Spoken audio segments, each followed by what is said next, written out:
Hello friends, आज हम diesel mechanic trade से संबंधित 15 क्वेश्चन के बारे में बात करेंगे जो कि एग्ज़ाम की दृष्टि से काफ़ी महत्वपूर्ण है।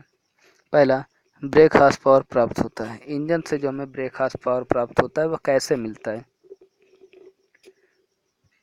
इंडिकेटेड हॉर्स पावर में फ्रिक्शन हॉर्स पावर को जोड़ने पर हमें ब्रेक हॉर्स पावर प्राप्त होता है। इंडिकेटेड हॉर्स पावर में से फ्रिक्शन हॉर्स पावर को घटाने पर प्राप्त होता है। यह तीनों बराबर होते हैं। यहाँ में जो ब्रेक हॉर्स पावर प्राप्त होता है वो इंडिकेटेड हॉर्स पावर में से फ्रिक्शन हॉर्स पावर को घटाने पर जब हमें पावर प्राप्त होता है वो क्या होता है, ब्रेक हॉर्स पावर होता है। ब्रेक हॉर्स पावर का मान कितना होता है, 2 pi N T by 45, 2 pi N T by 450, 2 pi N T by 4500, none of these. इसका जो आंसर है, जो ब्रेक हॉर्स पावर होता है वो 2 पाई एन टी बाई 4500 होता है।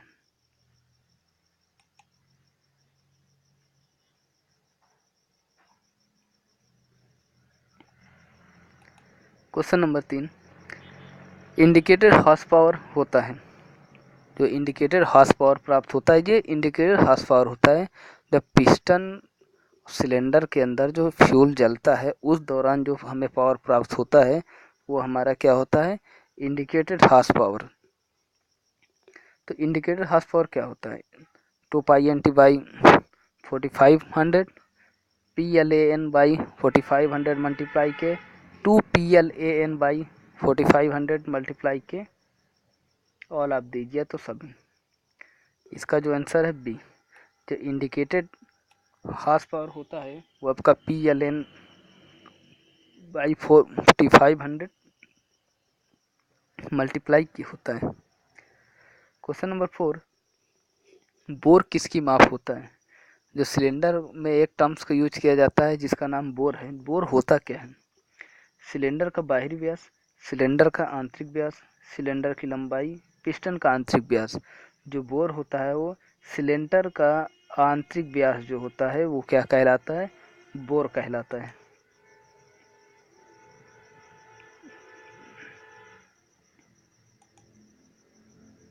क्वेश्चन नंबर 5, संपीड़न अनुपात होता है, इंग्लिश में बोला जाए तो कंप्रेशन रेशियो, क्या होता है, V S plus V C by V C, V C by V S plus V C. यहाँ एस जो है वी एस वो स्वेप्ट वॉल्यूम होता है और ये वी सी जो होता है ये क्लियरेंस वॉल्यूम होता है।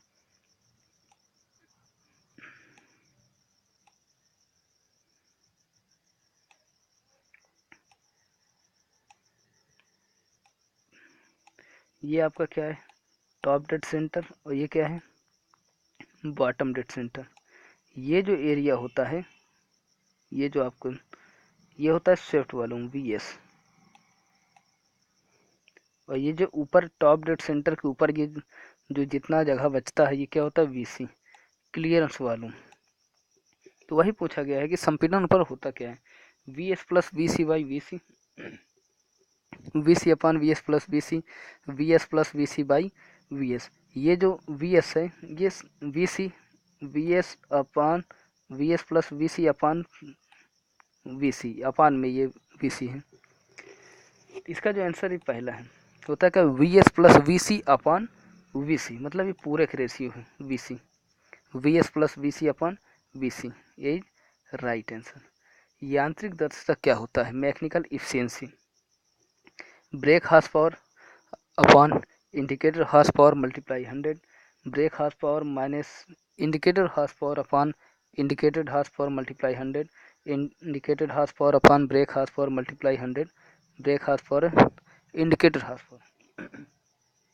जो आपका मैकेनिकल इफिशियंसी होता है, यांत्रिक दक्षता, वो होता है break horse power upon indicated horse power multiply 100, यही राइट आंसर।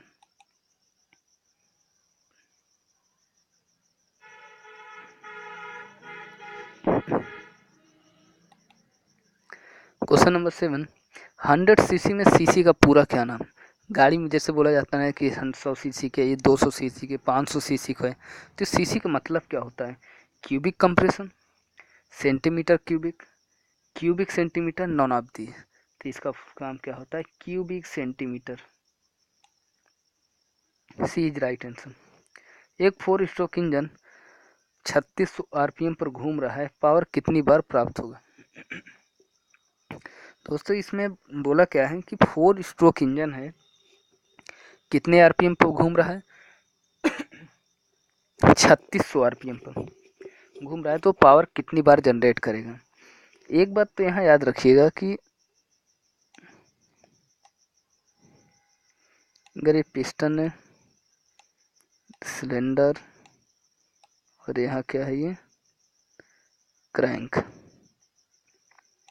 हम जानते हैं कि 4 स्ट्रोक इंजन में देखिए 3600 आरपीएम का मतलब क्या हुआ कि ये जो क्रैंक है, ये क्रैंक जो है 3600 बार रोटेट करेगा। हम जानते हैं कि जो 4 स्ट्रोक इंजन है उसमें जब ये क्रैंक 2 बार रोटेट करेगा, एक रोटेशन फिर दोबारा करेगा, तो एक बार हमें पावर जनरेट होता है, मतलब चारों साइकिल पूरा होता है और एक बार हमें पावर प्राप्त होता है। मतलब क्रैंक शाफ्ट जब 2 बार चला तो हमें एक बार पावर प्राप्त होता है। तो जाहिर सी बात जब क्रैंक शाफ्ट 3600 बार चला, कितनी बार? 3600 बार, हमें 2 बार में पावर प्राप्त होता है। अगर 2 से हम इसको डिवाइड कर दें कितना आएगा? 1800।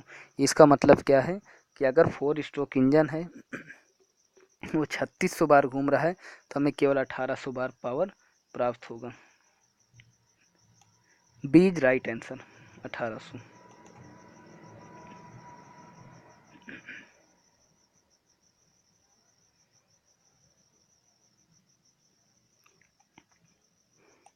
क्वेश्चन नंबर 9, एक 2 स्ट्रोक इंजन 3600 आरपीएम पर घूम रहा है, पावर कितनी बार प्राप्त होगा? अब यहाँ क्या है? 2 स्ट्रोक इंजन की बात हो रही है।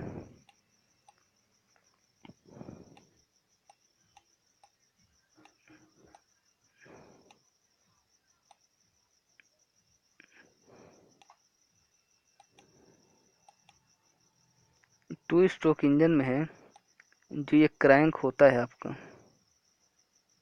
क्रैंक, ये पिस्टन और ये सिलेंडर। ये आपका जो क्रैंक होता है 2 स्ट्रोक इंजन में, जब एक बार घूमता है तो सारी साइकिल पूरा हो जाती है। मतलब एक बार क्रैंक घूमेगा तो हमें पावर मिल जाएगा। तो अगर ये 3600 बार घूम रहा है तो इसका मतलब हमें पावर कितनी बार मिलेगा? 3600 बार पूरा मिलेगा। अगर बात किया जाए तो 4 स्ट्रोक इंजन की तुलना में जो 2 स्ट्रोक इंजन में होता है उसमें लगभग 2 गुना पावर प्राप्त होता है। 4 स्ट्रोक इंजन में फायरिंग आर्डर क्या होता है? फायरिंग आर्डर का मतलब है कि अगर 4 सिलेंडर लगा हुआ है तो उसमें किसमें कब कौन कौन सा प्रोसेस होगा, पहले वाले में क्या होगा, दूसरे वाले में क्या होगा, तीसरे में, चौथे में, ये सारा इसमें डिटेल में किया गया है। फायरिंग आर्डर का मतलब क्या है? इसमें कब फायरिंग कब होगा, पावर कब मिलेगा। तो अगर 4 सिलेंडर के इंजन, सबसे पहले पावर हमें पहले वाले में मिलेगा, दूसरे बारे में मिलेगा, फिर चौथे में, फिर तीसरे में। मतलब जो पावर मिलेगा उसमें पहला, दूसरा, चौथा, तीसरा, या पहला, तीसरा, चौथा, दूसरा, पहला, दूसरा, तीसरा, चौथा, ऐसा नहीं होगा, क्रमांक से नहीं होता, कभी भी ऐसा नहीं होगा। 1 3 2 4। 4 स्ट्रोक इंजन में ये तीनों ही, ऑल ऑफ दीज, तीनों ही फायरिंग आर्डर को यूज किया जाता है। आप इसको याद करने के लिए ऐसे कर सकते हैं, 1 2 3, ठीक, 1 3 2, और यहाँ बीच में क्या कर दीजिए, 4। एक और याद करना है तो 1 3 2, लास्ट में 4 कर दीजिए, 1 3 2 और लास्ट में 4 हो जाएगा। इतना तीनों फायरिंग आर्डर का यूज हम 4 स्ट्रोक इंजन में करते हैं।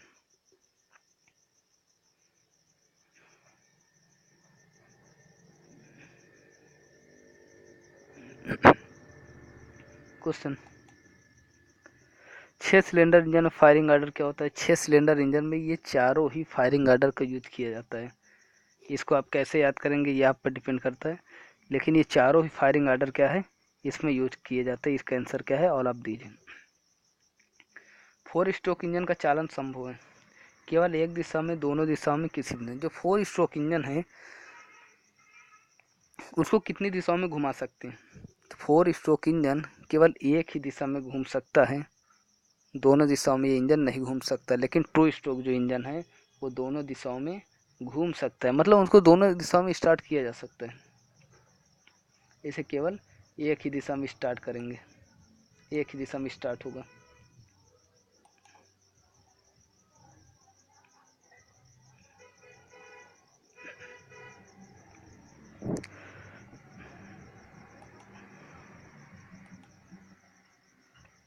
ओवरलैप काल में दोनों वाल्व की स्थिति होती है, एक खुला एक बंद, दोनों बंद, दोनों खुला, कोई नहीं। ओवरलैप की कंडीशन में दोनों ही वाल्व क्या होते हैं? खुले होते हैं। C is right answer. Engine valve के देर से खुलने को क्या कहते हैं? यदि इंजन का जो वाल्व वो देर से खुल रहा है तो उसे हम बोलेंगे क्या? लीड, लेग, थ्रो या बोर? उसको हम क्या बोलेंगे? Leg. B is right answer. इसका क्या आंसर है? बी। अगर इंजन का वाल्व देर से खुलता है तो उसे क्या हम बोलेंगे? लेग बोलेंगे।